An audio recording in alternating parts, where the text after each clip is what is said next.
Taste the Daily.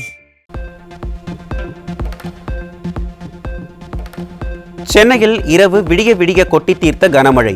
தாழ்வான பகுதிகளில் தண்ணீர் தேங்கியதால் பொதுமக்கள் மற்றும் வாகன ஓட்டிகள் கடும் அவதி.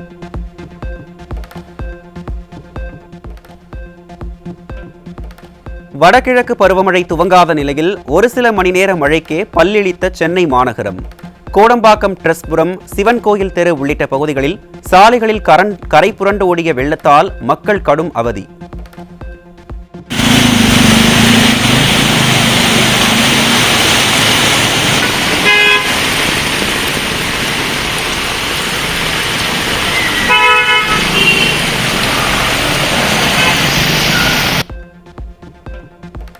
சென்னை வியாசர்பாடி ரயில்வே சுரங்கப்பாதையில் மழைநீர் தேங்கி நின்றதால் வாகன ஓட்டிகள் கடும் அவதி.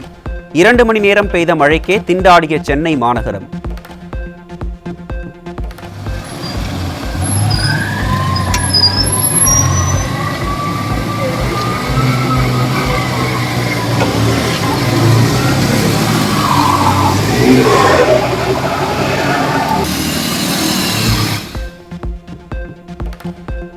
சென்னை வியாசர்பாடியில் இரவு 10:30 மணி முதல் நள்ளிரவு வரை மின்தடை.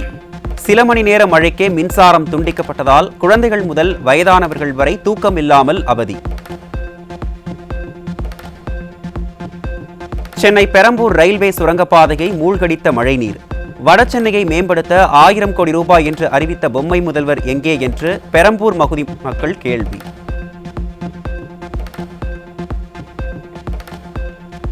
சென்னையில் கொட்டி தீர்த்த கனமழையால் பல்வேறு சாலைகளில் பெருக்கெடுத்து ஓடிய மழைநீர். சென்னை மாநகரில் மழைநீர் வடிகால் பணிக்காக ஒதுக்கிய 4000 கோடி ரூபாய் என்ன ஆனது என்று ஸ்டாலின் அரசுக்கு மக்கள் கேள்வி.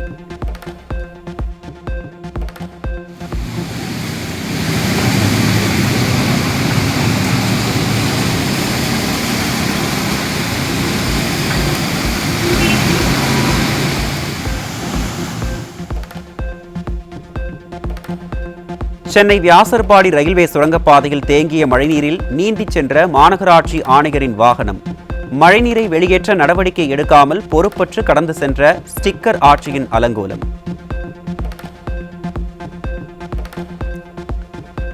காஞ்சிபுரத்தில் ஓய்வு பெற்ற காவல் ஆய்வாளர் கொலை செய்யப்பட்ட நிகழ்வில் கைதானவர்கள் மீது விசாரணை என்ற பெயரில் கொடூர தாக்குதல். அதிமுக பொதுச் செயலாளர் எடப்பாடி கே பழனிசாமி கடும் கண்டனம்.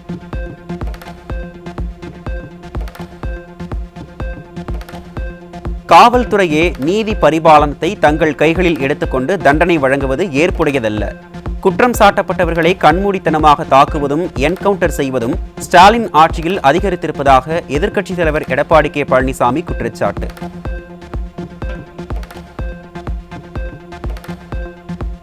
நீலகிரி மாவட்டம் பந்தலூர் அருகே சேரம்பாடி ஊராட்சியில் காட்டு யானை தாக்கி தொழிலாளி உயிரிழப்பு. வனப்பகுதியில் இருந்து வெளியேறும் வனவிலங்குகளை கட்டுப்படுத்த தவறிய நிர்வாக திறனற்ற ஸ்டாலின் அரசை கண்டித்து மக்கள் சாலை மறியல்.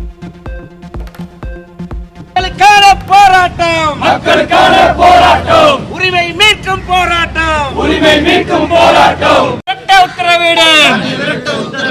வாழும் மக்களை எல்லாம்.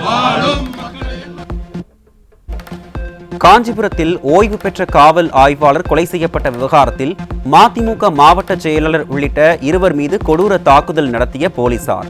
லத்தி, பிளாஸ்டிக் பைப் உள்ளிட்ட பல்வேறு ஆயுதங்களால் ஆசனவாய் உள்ளிட்ட பல்வேறு பகுதிகளில் கடுமையாக தாக்கியது மனித உரிமை ஆணையம் விசாரணையில் அம்பலம். ராணுவ கண்காணிப்பை மீறி தமிழகத்தில் ஊடுருவிய வங்கதேசத்தினர் கரூர் மற்றும் திருப்பூரில் கைதானதால் மக்கள் அதிர்ச்சி. வங்கதேசத்தில் கலவரம் வெடித்ததும் எல்லை பகுதிகளில் தீவிர ராணுவ கண்காணிப்பு என மத்திய அரசு கூறிய நிலையில் எப்படி ஊடுருவினார்கள் என மக்கள் கேள்வி.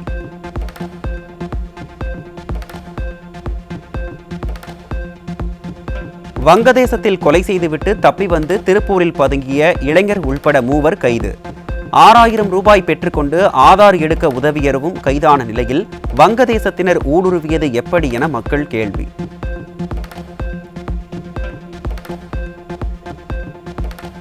அதிமுகவின் நற்பெயருக்கு களங்கம் ஏற்படுத்தும் விதமாக பேசிய சபாநாயகர் அப்பாவுவிற்கு எதிராக தொடரப்பட்ட வழக்கு விசாரணை சிறப்பு நீதிமன்றத்தில் இன்று மீண்டும் விசாரணை.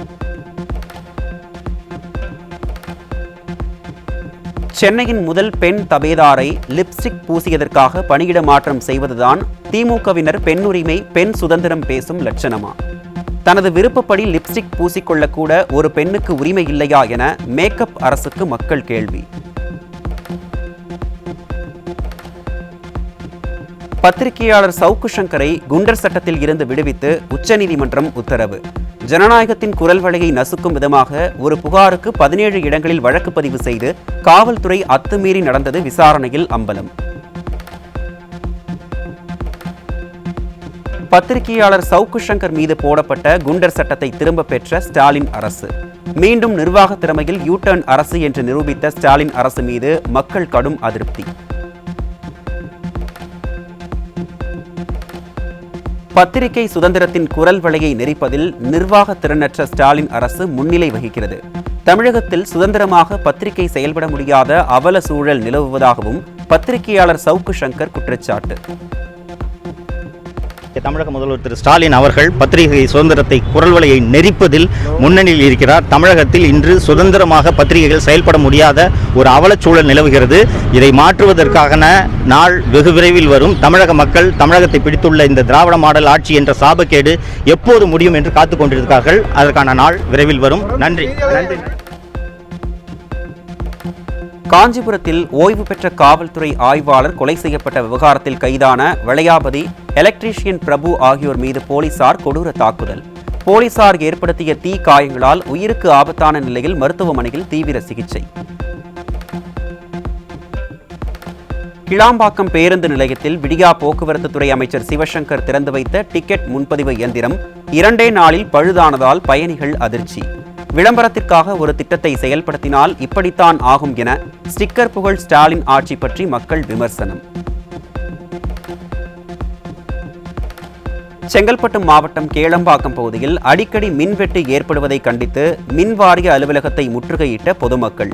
மின் கட்டணத்தை உயர்த்துவதில் அக்கறை காட்டும் ஸ்டிக்கர் புகழ் ஸ்டாலின் அரசு மின்சாரத்தை ஒழுங்காக தருவதில் தீவிரம் காட்டாதது ஏன் என மக்கள் கேள்வி. தமிழகத்தில் கடந்த 3 ஆண்டுகளில் சத்துணவு முட்டை விநியோகத்தில் 301 கோடி ரூபாய் அளவுக்கு ஊழல். முட்டை விநியோக டெண்டரை குறிப்பிட்ட சில நிறுவனங்களுக்கு வழங்கி ஊழலுக்கு வழிவகுத்த பொம்மை முதல்வர் ஸ்டாலின் ஆட்சி. கோவை பாரதியார் பல்கலைக்கழகத்தில் கௌரவ விரிவுரையாளர் பணிக்கு குறைந்த ஊதியம் வழங்குவதால் பட்டதாரிகள் விண்ணப்பிக்க முன்வராத அவலம். நிர்வாக திறனற்ற ஸ்டாலின் ஆட்சியில் பல்கலைக்கழகங்கள் நிலைதான் பரிதாபம் என்றால் பட்டம் முடித்தவர்கள் நிலைமை மிக பரிதாப நிலைக்கு சென்ற சோகம். சென்னை அருகே இளம்பெண்ணிற்கு பாலியல் தொல்லை கொடுத்த காவலர் மீது நடவடிக்கை எடுக்காமல் பணியிட மாற்றம் செய்த ஸ்டாலின் அரசு. பெண்களை பாதுகாக்க வேண்டிய காவலர்களே இதுபோன்ற ஒழுங்கீன செயல்களில் ஈடுபடுவதால் பொதுமக்கள் அதிருப்தி.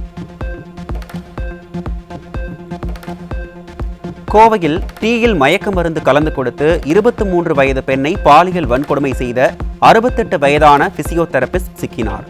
பெரும் வெள்ள நீர் கூட வடிந்துவிடும், ஆனால் ஸ்டாலின் ஆட்சியில் பாலியல் வன்கொடுமை சம்பவங்கள் தடுக்க முடியாது போல என மக்கள் ஆதங்கம். சென்னையில் சிறுமி பாலியல் பலாத்காரம் செய்த வழக்கை தாமாக முன்வந்து விசாரிக்க உத்தரவிட்ட நீதிமன்றத்தில் இந்த வழக்கை நடத்தக்கூடாது என வாதிட்ட ஸ்டாலின் அரசு. சிறுமிகளுக்கு நேரும் பாலியல் பலாத்காரங்களை தடுக்கவோ விசாரிக்கவோ திராணியில்லாத பொம்மை முதல்வர் இரும்பு கரம் கொண்டு அடக்குவோம் என கூறியதன் லட்சணம் இதுதானா என மக்கள் கேள்வி. கிருஷ்ணகிரி மாவட்டம் ஹோசூர் அருகே 7 வயது சிறுமியை பாலியல் வன்கொடுமை செய்ய முயன்றவர் போக்சோவில் கைது. சிறுமிகளும் இளம்பெண்களும் பாலியல் வன்கொடுமைக்கு ஆளாகும் சம்பவங்கள் தொடர்ந்து அதிகரித்து மக்கள் வாழவே முடியாத மாநிலமாக மாறிய தமிழகம்.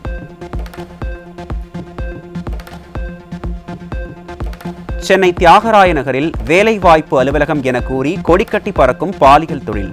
ஸ்டாலின் கட்டுப்பாட்டில் உள்ள ஏவல் துறை கும்பகர்ண தூக்கத்தில் இருக்கிறதா என மக்கள் கேள்வி.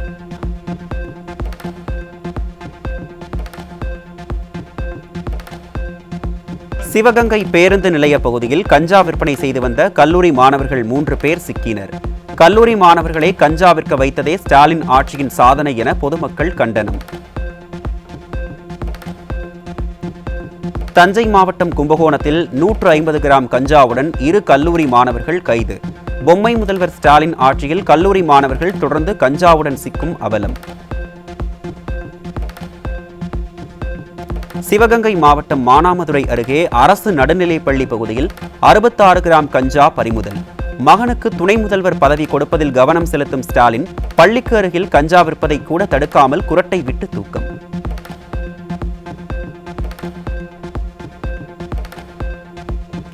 காஞ்சிபுரம் மாவட்டம் சோமங்கலம் அருகே காரில் கடத்தி வரப்பட்ட 180 கிலோ போதை வஸ்துகள் பறிமுதல். ஸ்டிக்கர் புகழ் ஸ்டாலின் ஆட்சியில் பட்டி தொட்டியெல்லாம் போதை வஸ்துகள் விற்கப்படும் நிலையில் எங்கே ஸ்டிக்கர் முதல்வர் ஸ்டாலின் என மக்கள் கேள்வி. திருச்செந்தூர் சுப்பிரமணிய சுவாமி கோயில் சண்முக விலாஸ் மண்டபத்தில் ஆங்காங்கே வீசப்பட்ட புகையிலை போதைப் பொருட்கள். ஸ்டிக்கர் புகழ் ஸ்டாலின் ஆட்சியில் இந்து கோயில்களுக்கு பாதுகாப்பும் புனிதமும் இல்லாமல் போனதாக பக்தர்கள் குற்றச்சாட்டு. திண்டுக்கல் அருகே முன்பகை காரணமாக பிரபல ரவுடி பட்டப்பகலில் வெட்டி படுகொலை. ஸ்டாலின் ஆட்சியில் நடைபெறும் கொலை சம்பவங்களால் கேள்விக்குறியாகும் சட்டம் ஒழுங்கு. திருவள்ளூர் மாவட்டம் பொன்னேரி வட்டாட்சியர் அலுவலகத்தில் ஓய்வு பெற்ற வருவாய் ஊழியருக்கு பண பலன்களை விடுவிக்க 3000 ரூபாய் லஞ்சம் வாங்கிய முதுநிலை வருவாய் ஆய்வாளர் கைது.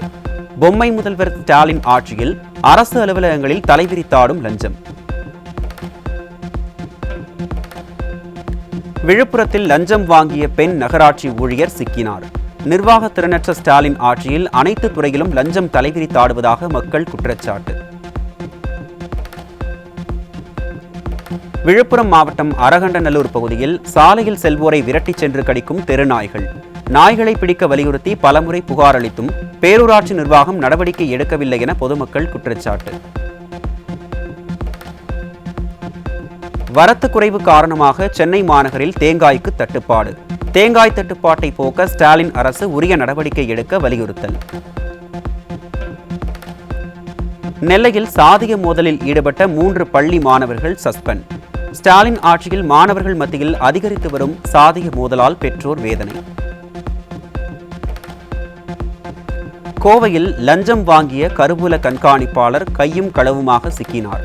ஸ்டாலின் ஆட்சியில் அரசு ஊழியர்கள் லஞ்சத்திலேயே திளைத்திருப்பதாக பொதுமக்கள் குற்றச்சாட்டு. தனியார் பள்ளி தாளாளருக்கு முதலீட்டை பெற்றுக் கொடுக்கும் இடைத்தரகர்களாக செயல்பட்ட ஆலங்காயம் வட்டார கல்வி அலுவலர் பணியிடை நீக்கம்.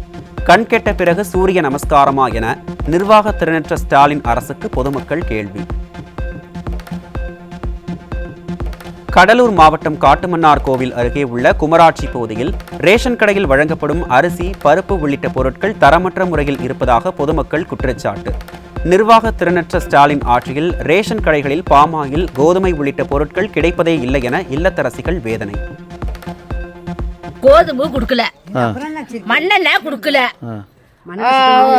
அரிசியும் நல்லா இல்ல, சுத்தமா பாமையில என்ன வரல, வந்தா கூட வரல அப்படிங்கிறாங்க. சரி, என்ன மண்ணெண்ணெய் சுத்தமா கிடையாது 2 மாசமா. அது 1/4 லிட்டர் என்ன 5 ரூபாய்க்கு வாங்கிக்கிறியா? 5 ரூபா தான் என்ன. இந்த அரிசி சமைச்சா என்ன ஆகுது? திண்டுக்கல் மாவட்டம் நத்தத்தில் நடைபெற்ற முகாமில் மாற்றுத்திறனாளிகள் தரையில் அமர வைக்கப்பட்ட அவலம். நிர்வாக திறனற்ற ஸ்டாலின் அரசு சக்கர நாற்காலி கூட கொடுக்காததால் மாற்றுத்திறனாளிகள் தவழ்ந்து சென்ற பரிதாபம். கர்நாடகாவில் 2 ஆண்டுகளாக பெண்ணை பாலியல் வன்கொடுமை செய்து வந்த பாஜக எம்எல்ஏ முனிரத்னாவுக்கு அக்டோபர் 5ஆம் தேதி வரை போலீஸ் காவல். பாலியல் வன்கொடுமை புகாரில் தொடர்ந்து சிக்கும் கட்சியினரால் டெல்லி பாஜக மேலிடம் அதிர்ச்சி. ஜம்மு காஷ்மீர் சட்டமன்ற தேர்தலுக்கான 2ஆம் கட்ட வாக்குப்பதிவு நிறைவு. 56.79% வாக்குகள் பதிவானதாக மாநில தேர்தல் ஆணையர் PK போல் தகவல்.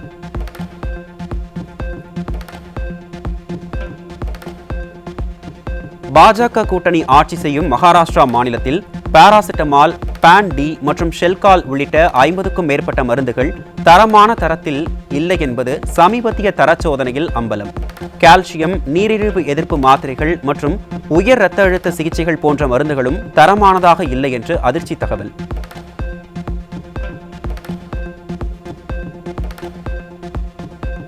பெங்களூருவின் ஒரு பகுதியை பாகிஸ்தான் என கூறிய கர்நாடக உயர்நீதிமன்ற நீதிபதிக்கு உச்சநீதிமன்றம் கண்டனம். நாட்டின் எந்த பகுதியையும் பாகிஸ்தான் என்று அழைக்க முடியாது என்றும், தேசத்தின் பிராந்திய ஒருமைப்பாட்டிற்கு எதிரானது எனவும் தலைமை நீதிபதி DY சந்திரசூட் காட்டம். தமிழகத்தில்தான் தொழில் தொடங்குவேன் என அமெரிக்காவில் இருந்து வந்த ஜோஹோ நிறுவனர் ஒடிஷாவில் 3000 கோடி முதலீடு. உள்நாட்டு முதலீட்டாளருக்கு ரத்தின கம்பளம் விரிக்காமல் அமெரிக்காவுக்கு சென்றேன், ஆகாயத்தை விலைக்கு வாங்கினேன் என காதில் பூ சுற்றும் பொம்மை முதல்வர்.